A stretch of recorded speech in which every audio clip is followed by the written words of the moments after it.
Ladies and gentlemen, thank you for joining me once again today. My name is GeneralConfusion, and welcome to the start of a brand new Dominions 5 adventure. This is Yet Again Into the Breach, a middle-aged game hosted on my Discord, where you can find all the games that I host, for my subscribers. And this one is shall we say, a second chapter in the story begun in Once More Unto the Breach, my first multiplayer Dominions 5 match, where, if you'll recall, we took the Hyena Man funny guy and his Machakan hordes to ultimate defeat.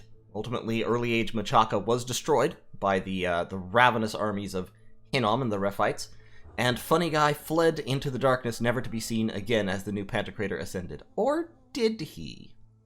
So in this game, we are playing middle-age Machaka, the spider-riding, Spider Clan-dominated later incarnation of that same nation, and we'll see how we do. Now, as I said, this is a subscribers game. Obviously, my Patreon supporters got first dibs on slots. We do have a couple of repeats, not all that many, really. But this is a huge game. We have 20 players in this game, and so I think it's going to be a lot of fun. So let's dive right into it. In the beginning, there was chaos, and now the wheel has turned once again.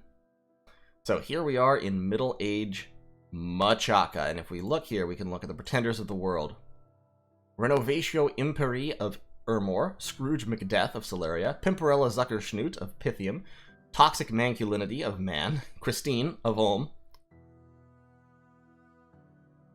Oh dear. Yeah, that's Mr. Root, by the way. Same guy who just finished playing Relay. Vortikai of Tianchi, Funny Guy of Machaka, yes, the man himself is back. The Military-Industrial Complex, God of Caelum.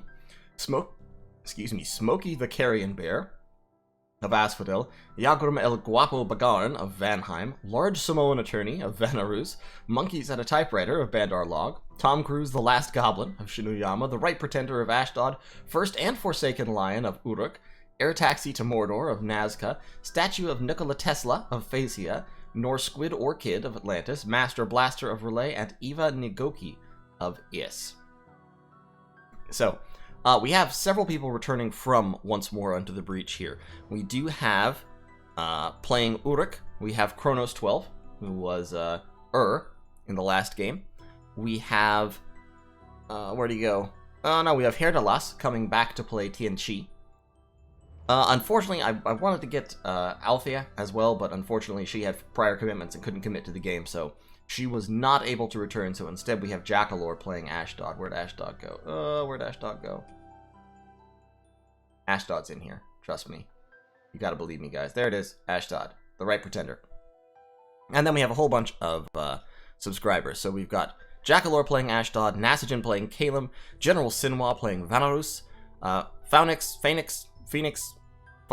Hooked on Phaonix, something like that, playing Phaeacia, Erni playing Is, as always, Resand playing Sceleria, Nosy Rat playing Ermor, Perun playing Nazca, Perun who just won Do You Even Lift, Glissome Tove playing Vanheim, Mr. Root playing Ulm, MeadMaker playing Relay, Coax playing Pythium, Cold Rage 20 playing Shinuyama, Causk playing Man, Haerdalas playing Tianchi, Crodus playing Bandar Log, Ktegak playing Asphodel, Kronos, of course, playing Uruk, and TheRedZaku playing Atlantis, so it should be a good time.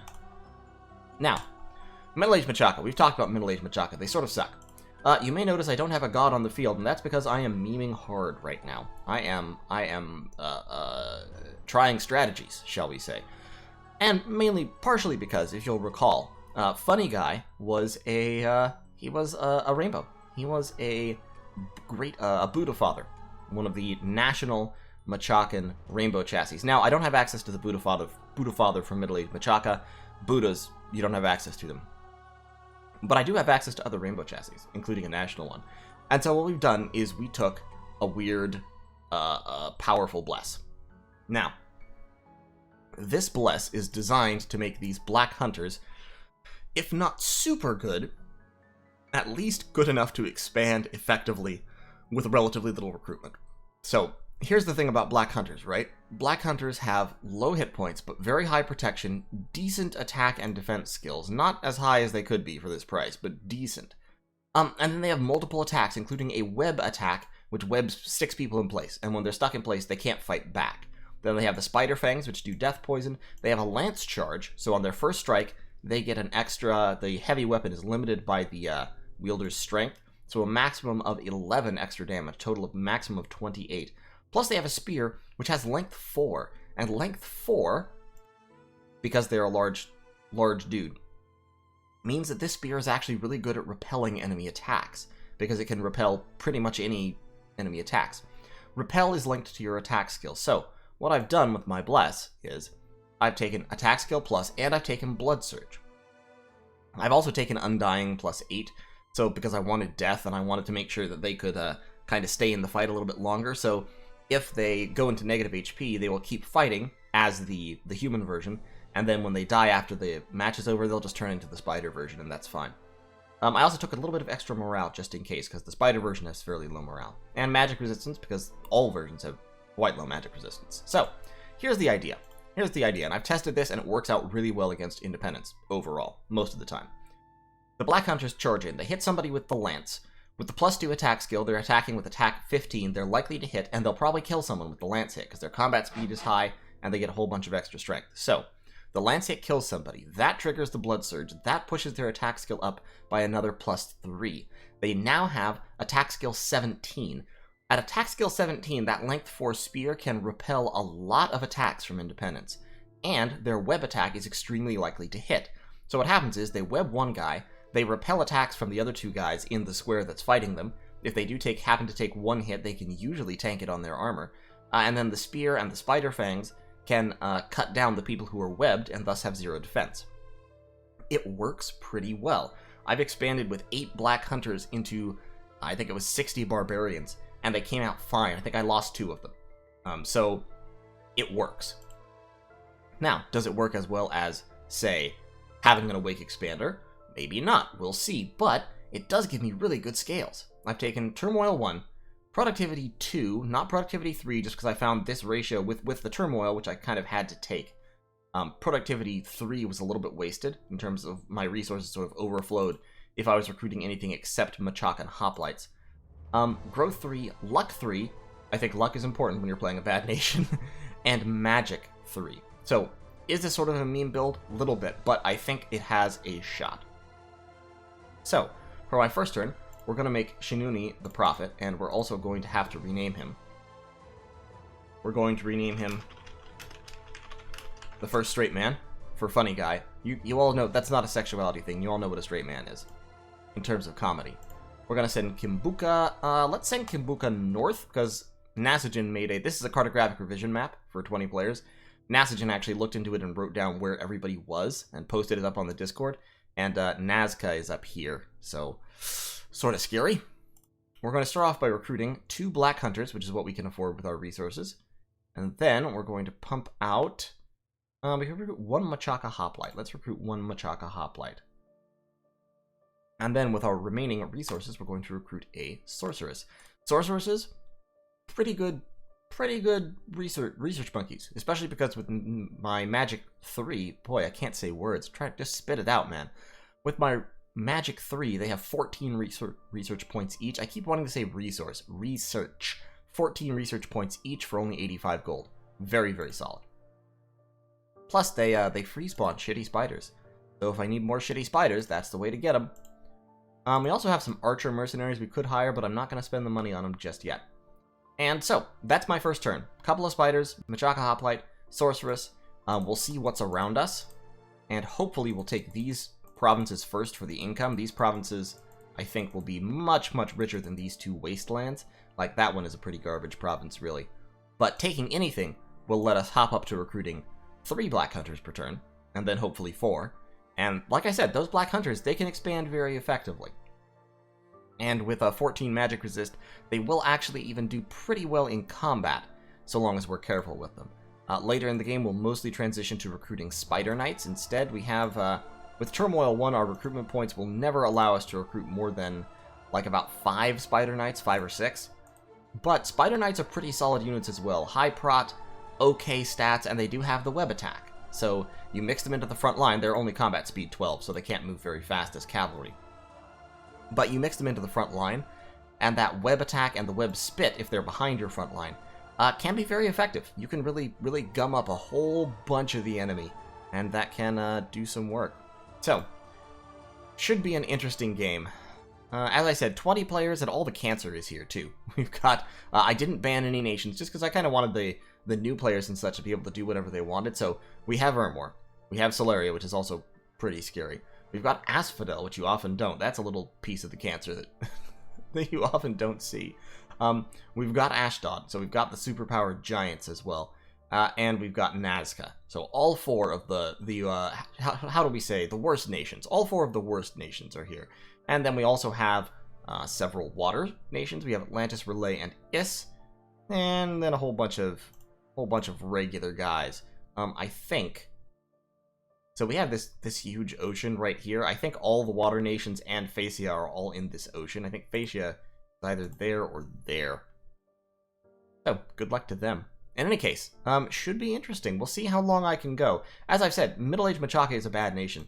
There should be a strategy video up at this point talking about that, but of course I've said that kind of thing before. Should be. In any case, just don't worry about it. But middle-aged Machaka, bad nation, not very strong. We'll see what I can do with them. So, thank you so much for watching. I'm really looking forward to this. I hope you all are too. And I'll see you in turn 2. Alright, ladies and gentlemen, yet again into the breach, turn 2. This turn I'm taking a gamble. I mean, this whole game is a gamble, but I've recruited my 2 Black Hunters and 1 Machaka Hoplite, and I've dropped them into my army, led by the first straight man, the Prophet. Machaka's starting army is garbage. Absolute garbage. Machaka archers are garbage. Machaka warriors are pretty garbage. They do have javelins, so I can move them forward to fire closest, and hopefully they'll throw those javelins. But generally speaking, they're just bad. They're just really pretty bad. The saving grace here is going to be my Black Hunters, and what I'm doing is I'm taking an uncalculated spontaneous gamble. I'm charging up into Chibia, because Chibia has 166 income and 100 recruitment points. This is a fantastic province. Now, it's guarded by, it says, about 40 units. I have no notion how accurate that about 40 units is. Mainly militia, light cavalry, and heavy cavalry, and if I look here, I don't see any heavy cavalry pictured. So, that means that this province probably has like 2 or 3 heavy cavalry, maybe 5. I don't know quite, but I'm willing to bet that with this bless, with the Undying, the attack skill, and the blood surge, that my Black Hunters can take on heavy cavalry, because they'll be able to net them, and then kill them with their spear and their lance charge. So, I'm gonna try it. It's worth the gamble. If I lose, that will set me back, I'm not gonna lie, that'll be actually a huge blow. But, even if I lose, I'll then be able to it'll only delay me 1 turn, because I'll be able to hop right over here and take Kaz Dupar. Kaz Dupar is a wasteland, so it's worthless, but it's very, very lightly defended. So, excuse me, I had to clear my throat there. So hopefully, if I bounce off this, I'll get a few troops back, hopefully including my Black Hunters, because they run really quickly. And then, if the first straight man survives, which he should be able to rally those troops, grab the newly recruited 2 Black Hunters, go over here, take this province, and hopefully keep expanding, because 4 or 5 Black Hunters with this bless can take most independent provinces. This province is also pretty good. It's not as fantastic. It says it has identical guards, so we'll see. Now, this turn I engaged in, so first of all, I engaged in some diplomacy with Jakalor, who is playing Ashdod, and he is up here somewhere. I forget exactly what province, but he's north, two neighbors from me. This right here is Nazca, led by Perun, the guy who won the last game. I've also engaged in some pretty intense negotiation with him, and basically we've come to the agreement that he's not going to try and rush down here and kill me with his birds, and we're going to have a non-aggression pact and a border, and instead he's going to go off to try and steal the death gems out of Ermor, which is over here somewhere. I think it's this province, but it's one of these provinces over here, I believe. He'll have to go through somebody to do that. Either Ashdod, I think Ashdod is up like here-ish, I'm not entirely sure, and then Pythium is over here somewhere. So, he's gonna have to go through one of those 2 in order to go fight Ermor. That's fine. I'm okay with that, so long as he's moving away from me. Realistically speaking, the only way I could contest Nazca, as it were, would be by putting together a pretty scary coalition of myself, Ashdod, probably Pythium, someone over on this side. I don't know who's over here. Or rather, I haven't looked at the map to confirm who's over there. Which I could maybe do, but then that would put me in the position of competing with Nazca's territory. Competing for Nazca's territory, even assuming everything went right, with Pythium, which is a good nation, and Ashdod, who could absolutely flatten me if they've taken a heavy Anakite bless. So, I would actually, in this position, kind of rather have Nazca alive, just busy. And if I can get Nazca busy with Ashdod and or the pop kill nations over here, this is like the triangle of death right here. You've got Asphodel, Ermor, Ashdod, and Ashdod-ish, and Nazca. This is a terrible place to live. But if I can get those nations kind of busy with each other as much as I can, then I should be in with a shot, at least to live a little while and expand in peace, and try to implement my strategies. I'm not going to talk too much about my prospective late-game strategy right now, but basically I'm going to try to lean on the Black Sorcerers insofar as I can, because they are pretty cheap for their path value because of that randomness inherent in them. And the Death and Earth randoms could be quite useful. Even the Fire randoms. I mean, randoming up to Fire 3 means that I'm pretty close to being able to forge the Fire... Actually, yeah, I can forge the Fire boosters and pump myself up to Fire 5, because I can forge the Skull of Fire, and then I can forge the Flaming Helmet. So I can get a Fire 3 random Black Sorcerer up to Fire 5 pretty trivially. That will allow me to cast some of the higher level fire spells. I don't think it'll allow me to cast Eternal Pyre. Yeah, Eternal Pyre requires 6, so I need another little boost to get past that. But it would allow me to cast Heat from Hell, and it would allow me to cast Flaming Arrows very easily. I mean, I can cast Flaming Arrows anyway. So, yeah, there's things that I can do with that ability. I'm going down Alteration first in research because I really need to get down Alteration. I need Alteration for Lightning Resistance in case I do end up fighting Nazca. I need Alteration for Wooden Warriors. I need it for Mother Oak if I can contest Mother Oak, because I don't have Pangea in this game, so I might be able to. And of course I need it for Swarm. After I've done that, I need to go down Conjuration, because I need Conjuration for some of the nature summons and the remote site searching spells, and also I need it for Howl. Howl will be a very important part of strategy, although since Howl has been nerfed, it's a lot less effective than it used to be. So we'll see how well that holds up. However, Conjuration 6 will also give me Contact Lamia Queen, which is another part of my ongoing strategy. For Contact Lamia Queen, what I'll need is a Sorcerer who randomed Nature 3. I can forge with someone who randomed Death 2, either a Black Sorcerer or a Sorcerer. I'll be able to forge a Skull Staff to give him the Death 2. Then I'll need 2 nature boost. Well, actually, no, I can't use the Skull Staff. It's going to be tricky to get to there, but this is one of the few nations that has the chance to cast Contact Lamia Queen, and I need to try and take the opportunity if I can. When my god wakes up, Funny Guy has Death. So, he'll be able to forge Death boosters very effectively, but he doesn't have Nature. He has Funny Guy. In case I think I forgot to actually say in the last video, Funny Guy is a great sorcerer. He's the national Rainbow Chassis, and I took him imprisoned. So he'll wake up around turn 36, sometime between turn 30 and turn 42. And he has Fire 4, Astral 5, I think this is, for the magic resistance, Death 4, and Blood 4. So if I can get into Blood, Funny Guy can summon Vampire Lords. And he has Astral Magic, so he can potentially do some stuff with that, although he doesn't have the Astral Earth crosspath, which would be super valuable. In some ways, I kind of wish I had gone with a nature here instead of the Astral, but I really wanted the magic resistance just to keep my my hunters basically viable in the mid-game. Because with magic resistance 14, they might be able to survive some spells. With magic resistance 11, not at all. They're such big and valuable targets. So, we've got the Astral, which we won't be able to do a whole lot with, but we might be able to do something with. And we've got the Death and the Blood crosspath, as well as Fire, and Death and Fire, of course, I already have, but that lets me... I'll be able to ratchet up pretty high. And with him, I'll be able to cast Eternal Pyre. I may potentially be able to cast Well of Misery, if I can get the Death Gems scraped together. Although in this game, there's a lot of competition for powerful Death Nations, and I'm a pretty second-tier Death Nation, so might not be able to get that. But I'm in with a shot to get Eternal Pyre. And I might be able to get some value out of the blood as well. So, that's the hope. And Lamia Queens, of course, have 2 chances to random blood, 2 25% blood randoms.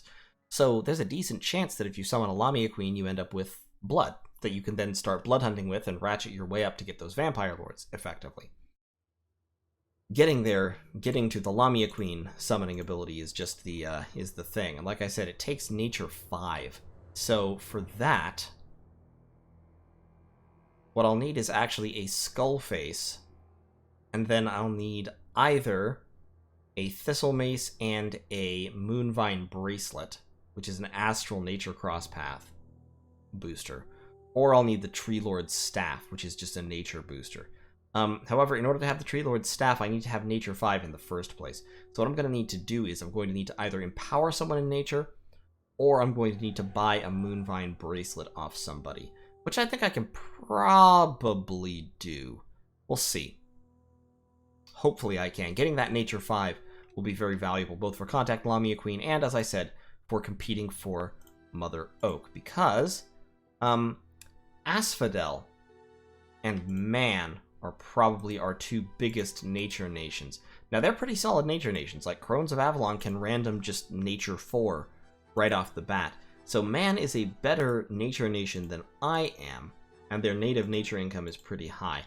Asphodel is also actually a fairly solid Nature Nation. They get 6 Nature Gems per turn, which is mad. And once again, they can random Nature 4. So, we'll see. I'm a decent Nature Nation because I can random Nature 3, but I'm not quite as good as those 2. In any case, it'll be interesting to see what we can maybe do with our late game strategies. Because I mean, we've got Banefire on the Black Sorcerers for late game combat. We've got good fire access. We've got good earth access on them. On our regular sorcerers, we've got lots and lots of nature. Nature 3 Recruit Anywhere is pretty solid. So, we'll see what we can do. But for right now, we're taking the gamble. We're going for the big kahuna up here. And we'll have the first straight man casting my smite spell, Heavenly Fire, which is a pretty good spell and should hopefully, because it's armor negating, should hopefully be able to help clear out that heavy cavalry insofar as we have heavy cavalry. And we're starting our research towards Alteration Level 5. We started off with a pretty good spread of magic. Started off with Thaumaturgy 1, which doesn't really help us much, but could potentially be useful because it gives us Haruspex. We'll definitely want Thaumaturgy 3 for Haruspex and Augury. Actually, we'll want 4 so we can have Gnome Lore as well. So we will definitely want that. And Cure Disease. Cure Disease is always good. We'll also want, in terms of Evocation, Evocation we'll want at some point. It's not the first priority, but we'll want to go down to 5 to get Shadow Blast and Earthquake, and Blade Wind before that, as well as, you know, Falling Fires and etc. Not sure we'll really want to go a whole lot further. We will want Banefire eventually, so we'll want 6. We have to use boosters to get up to that Death 3 for Banefire. But 7, 8, 9, probably not. We might eventually, if we make it to the late game, we might grab level 8 so we can have Pillar of Fire. Because Pillar of Fire is a pretty decent spell. Its only problem is that it comes at Evocation level 8. So very far down the research tree. But if you can get there, it's solid. For that matter, Flames from the Sky is solid, albeit very, very expensive. So Evocation, not the first priority. Enchantment, Strength of Giants, Flaming Arrows, obviously, is going to be a keystone of the strategy, so we'll want Enchantment 4 fairly quickly. Beyond that, later on we can use Black Sorcerers to cast Hidden in Sand and Hidden Underneath natively. And we do have Wastelands available, so we'll be able to cast Hidden in Sand. That will actually be important for our path diversity.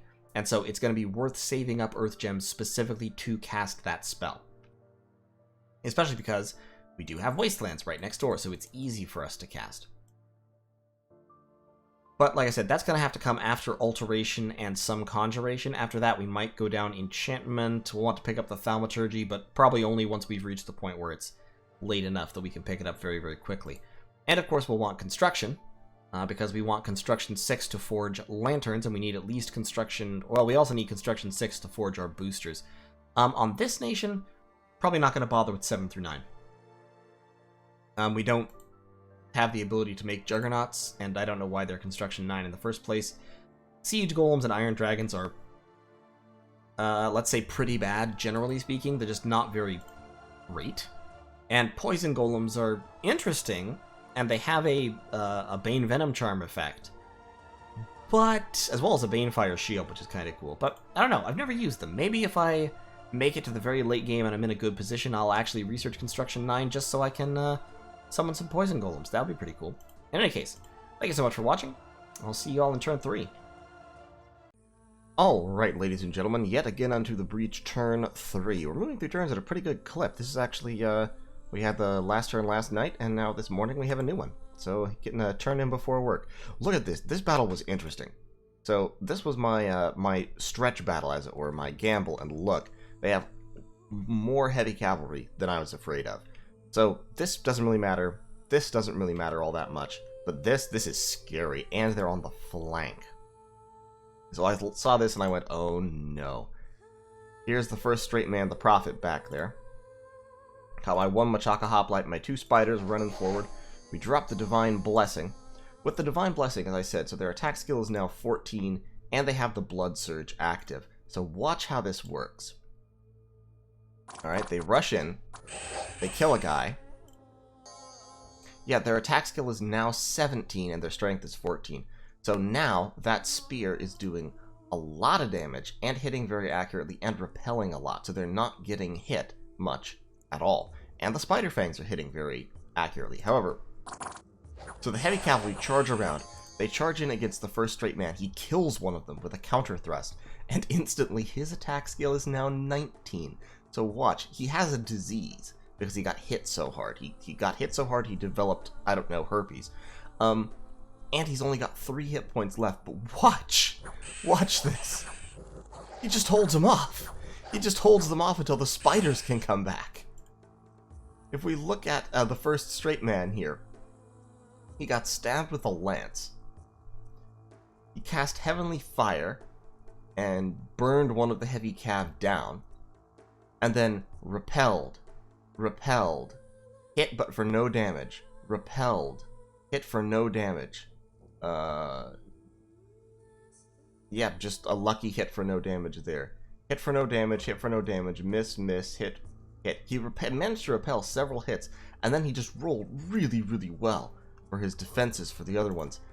And so we win. The spiders and the first straight man just barely managed to flush it out. So we got this really, really valuable province. Unfortunately, the first straight man has a disease and 1 hit point. Also, his Great Hide Shield has been damaged, which happens a lot for them. He's going to die next turn. So that's super unfortunate, but I mean, these things happen. So what we're going to do is we're going to move him...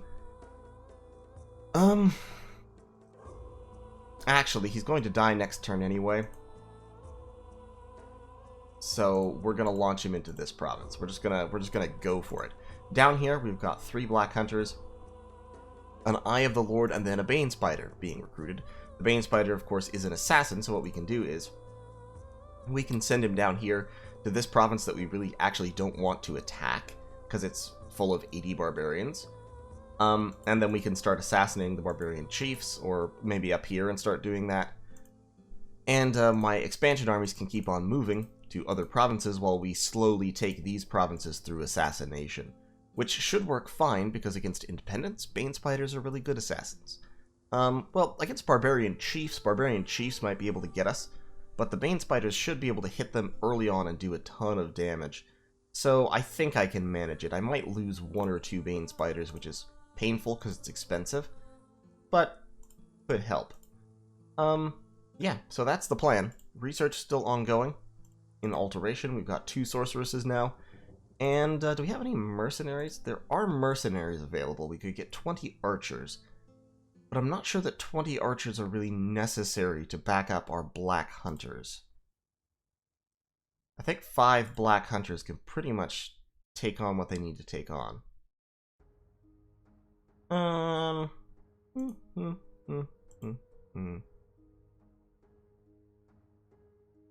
other option would be to recruit a spider warrior and start working towards having a spider warrior recruitment party. Now let's get the Bane Spider. Might as well. Okay, so yeah, we're going to do that. And hopefully we'll be able to take this province as well with the spiders. And we'll see how it goes. So, thanks for watching.